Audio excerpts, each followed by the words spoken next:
Assalamualaikum warahmatullahi wabarakatuh.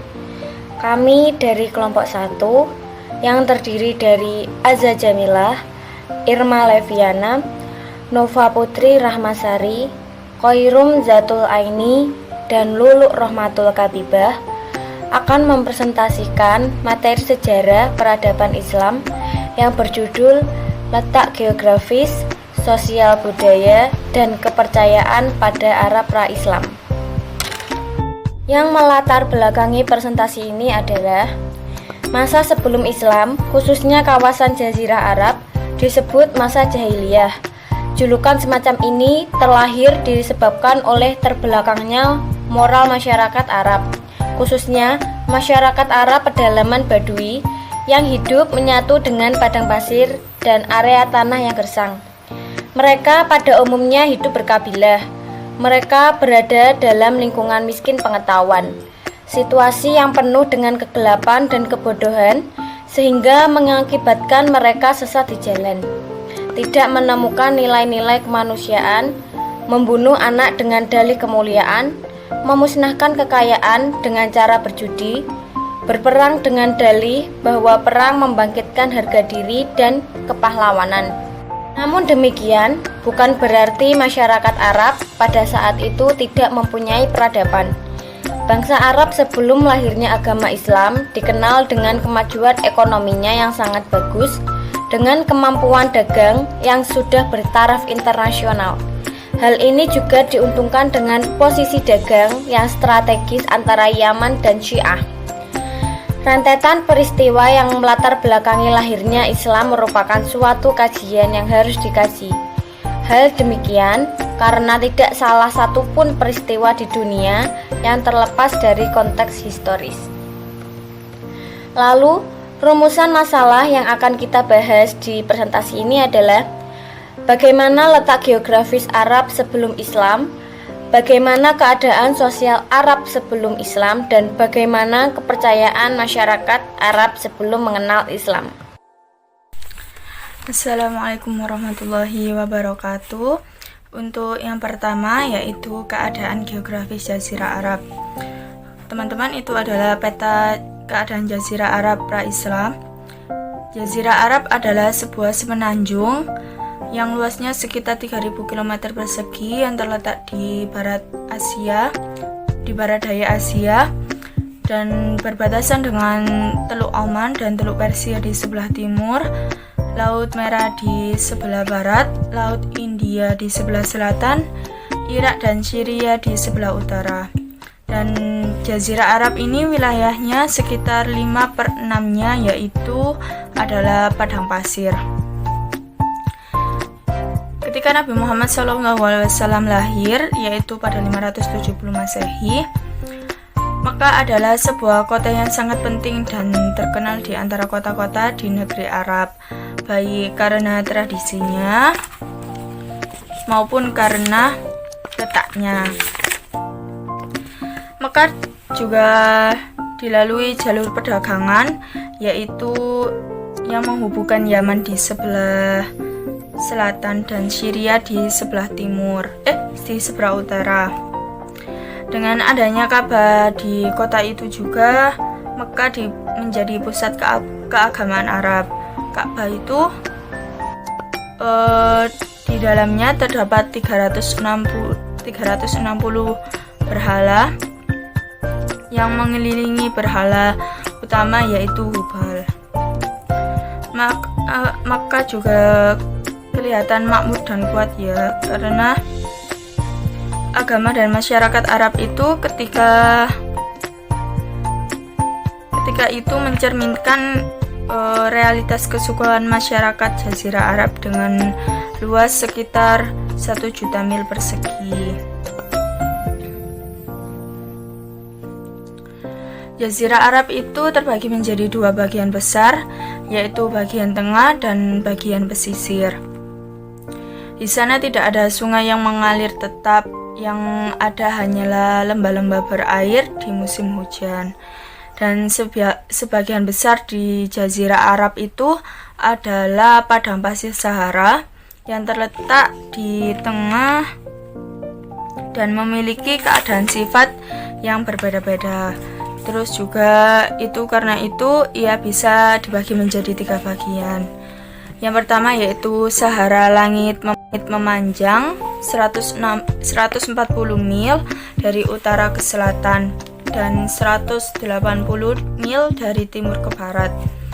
Disebut juga Sahara Nufud.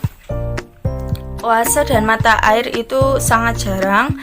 Tiupan angin seringkali menimbulkan kabut debu yang mengakibatkan daerah ini sukar ditempuh. Yang kedua yaitu Sahara Selatan yang membentang menyambung Sahara langit ke arah timur sampai selatan Persia. Hampir seluruhnya merupakan dataran keras, tandus, dan pasir bergelombang. Daerah ini juga disebut dengan Arub Al-Kholi atau bagian yang sepi. Yang ketiga yaitu Sahara Harat, suatu daerah yang terdiri dari tanah liat yang berbatu hitam bagaikan terbakar. Gugusan batu-batu hitam itu menyebar di keluasan Sahara ini, seluruhnya mencapai 29 buah. Ini dari Ahmad Amin Fajr al-Islam. Penduduk Sahara itu sangat sedikit, yang terdiri dari suku-suku Badui yang mempunyai gaya hidup yang pedesaan atau nomadik, yaitu berpindah-pindah dari satu daerah ke daerah yang lain untuk mencari air dan rumput untuk binatang pengembalanya itu, seperti kambing, terus juga unta, seperti itu. Terus adapun daerah pesisir bila dibandingkan dengan Sahara sangat kecil. Bagian selembar pita yang mengelilingi jazirah, penduduknya sudah hidup menetap dengan mata pencarian bertani dan berniaga. Karena itu mereka sempat membina berbagai macam budaya bahkan kerajaan. Terus juga asal-usul keturunannya itu, Jazirah Arab itu dibagi menjadi 2 golongan besar, yaitu yang pertama yaitu keturunan Khatan atau Khataniyun, dan yang kedua yaitu keturunan Ismail ibnu Ibrahim atau Adnaniyun. Untuk selanjutnya yaitu bisa dipersilahkan. B. Sosial budaya masyarakat Arab pra-Islam. Menurut Philip Kahiti dalam History of the Arab, di antara fenomena sosial yang menonjol dalam kehidupan masyarakat Arab adalah kebanggaan terhadap kelompoknya masing-masing. Sistem sosial mereka dalam memperhitungkan keturunan mengikuti garis bapak atau patriarkal, sehingga di setiap akhir nama diikuti dengan penyebutan nama bapaknya. Hal ini menunjukkan kebanggaan terhadap nenek moyang dan dari kabilah apa mereka berasal. Suatu kabilah berdiri sebagai pemerintahan kecil yang politiknya berasal dari kesamaan fanatisme. Untuk mengawali nama rumpun, mereka menggunakan gelar bani. Setiap anggota kabilah menganggap keluarga berdarah satu sama lainnya, sehingga kekayaan alam yang berada di sekitarnya, seperti air, rumput, ladang, dan sebagainya, adalah milik bersama. Ikatan keluarga dan kekerabatan suku tersebut sangat kuat. Musibah paling besar bagi mereka adalah putusnya keanggotaan dengan sukunya. Revolusi Islam terhadap kondisi sosial masyarakat Islam. 1. Pendidikan Islam pada masa Rasulullah di Makkah. Pendidikan dan pengajaran yang diberikan Nabi selama di Makkah ialah pendidikan keagamaan dan akhlak serta menganjurkan kepada manusia supaya menggunakan akal pikirannya, memperhatikan kejadian manusia, hewan, tumbuh-tumbuhan, dan alam semesta. sebagai anjuran pendidikan, ahliyah, dan ilmiah. Menurut Mahmud Yusuf dalam bukunya Sejarah Pendidikan Islam menyatakan bahwa pembinaan pendidikan Islam meliputi 1. Pendidikan keagamaan, yaitu hendaklah membaca dengan nama Allah semata, jangan dipersekutukan dengan nama berhala. 2. Pendidikan ahliyah dan ilmiah, yaitu mempelajari kejadian manusia dari segumpal darah dan kejadian alam semesta. 3.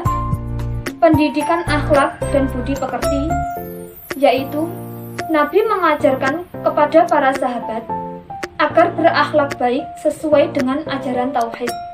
4. Pendidikan jasmani atau kesehatan, yaitu mementingkan kebersihan pakaian, badan, dan tempat kediaman. 2. Pendidikan Islam pada masa Rasulullah di Madinah. Pada periode Madinah, Islam merupakan kekuatan politik. Ajaran Islam yang berkenaan dengan kehidupan masyarakat banyak turun di Madinah. Nabi Muhammad juga mempunyai kedudukan bukan saja sebagai pemimpin agama, tetapi juga sebagai pemimpin negara. Cara Nabi melakukan pembinaan dan pengajaran pendidikan agama Islam di Madinah adalah sebagai berikut. 1. Pembentukan dan pembinaan masyarakat baru menuju satu kesatuan sosial dan politik. 2. Rasa pendidikan sosial politik dan kewarganegaraan. Materi pendidikan sosial dan kewarganegaraan Islam pada masa itu adalah pokok-pokok pikiran yang terkandung dalam Konstitusi Madinah, yang dalam prakteknya diperinci lebih lanjut dan disempurnakan dengan ayat-ayat yang turun selama periode Madinah. 3. Pendidikan anak dalam Islam. Dalam Islam, anak merupakan pewaris ajaran Islam yang dikembangkan oleh Nabi Muhammad dan generasi muda muslimin muslimat yang akan melanjutkan misi menyampaikan Islam ke seluruh penjuru alam. 4. Perbedaan ciri pokok pembinaan pendidikan Islam periode kota Mekah dan kota Madinah. Yang ketiga, kebijakan Rasulullah dalam bidang pendidikan. Mengidentifikasi kurikulum pendidikan pada zaman Rasulullah terasa sulit, sebab Rasul mengajar pada sekolah kehidupan yang luas tanpa dibatasi dinding kelas. Rasulullah memanfaatkan berbagai kesempatan yang mengandung nilai-nilai pendidikan dan menyampaikan ajarannya di mana saja seperti di rumah, di masjid, di jalan, dan di tempat-tempat lainnya. Sistem pendidikan Islam lebih bertumpu kepada Nabi, sebab selain Nabi tidak ada yang mempunyai otoritas untuk menentukan materi-materi pendidikan Islam. Untuk melaksanakan fungsi utamanya sebagai pendidik, Rasulullah telah melakukan serangkaian kebijakan yang amat strategis, serta sesuai dengan situasi dan kondisi. Langkah-langkah yang bijak dilakukan Nabi Muhammad pada tahap awal Islam ini adalah melarang para pengikutnya untuk menampakkan keislamannya dalam berbagai hal, tidak menemui mereka kecuali dengan cara sembunyi-sembunyi dalam mendidik mereka. Setelah Islam terbentuk di Madinah, barulah pendidikan Islam dapat berjalan dengan leluasa dan terbuka secara umum. Untuk materi yang selanjutnya akan disampaikan oleh Irma Leviana. Assalamualaikum warahmatullahi wabarakatuh. Saya Irma Leviana akan membacakan materi tentang kepercayaan masyarakat Arab para Islam. Dalam hal kepercayaan atau akidah, bangsa Arab pra-Islam percaya kepada Allah sebagai pencipta. Mereka sudah memahami keesaan Allah dan mengikuti agama yang menuhankan Allah.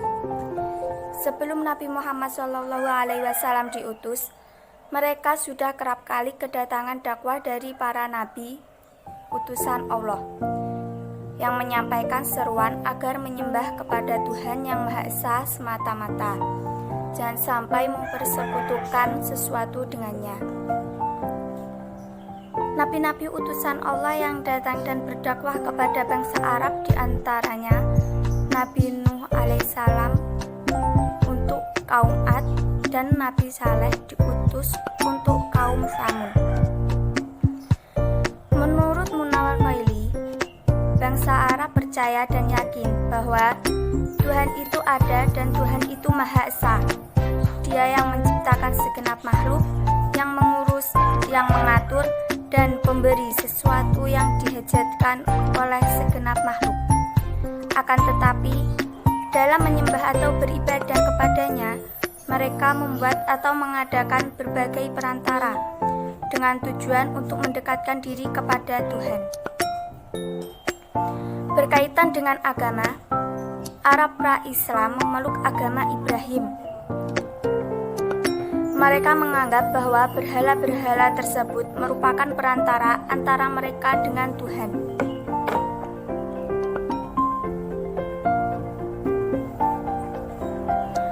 Adapun keadaan masyarakat sebelum datangnya Islam, mereka tenggelam dalam adat jahiliyah, seperti membunuh anak perempuan, sistem jual beli yang banyak mengandung unsur tipu dan merugikan, percaya akan sebuah ramalan, dan lain-lain. Selain itu, orang-orang Arab juga mempercayai dengan pengundian nasib dengan anak panah di hadapan berhala Hubal. Mereka kepada perkataan peramal, orang pintar, dan ahli nujum. Ahli nujum adalah orang yang pandai meramalkan sesuatu dengan melihat bintang. Sekalipun masyarakat Arab jahiliyah seperti itu, namun masih ada sisa-sisa dari agama Ibrahim dan mereka sama sekali tidak meninggalkannya, seperti pengagungan terhadap Ka'bah, tawaf di sekelilingnya, haji, umroh, wukuf di Arafah dan Musdalifah. Baik, sekian presentasi dari kelompok kami. Apabila ada kesalahan kata dalam berucap, kami memohon maaf yang sebesar-besarnya. Wabillahi taufik wal hidayah. Wassalamualaikum warahmatullahi wabarakatuh.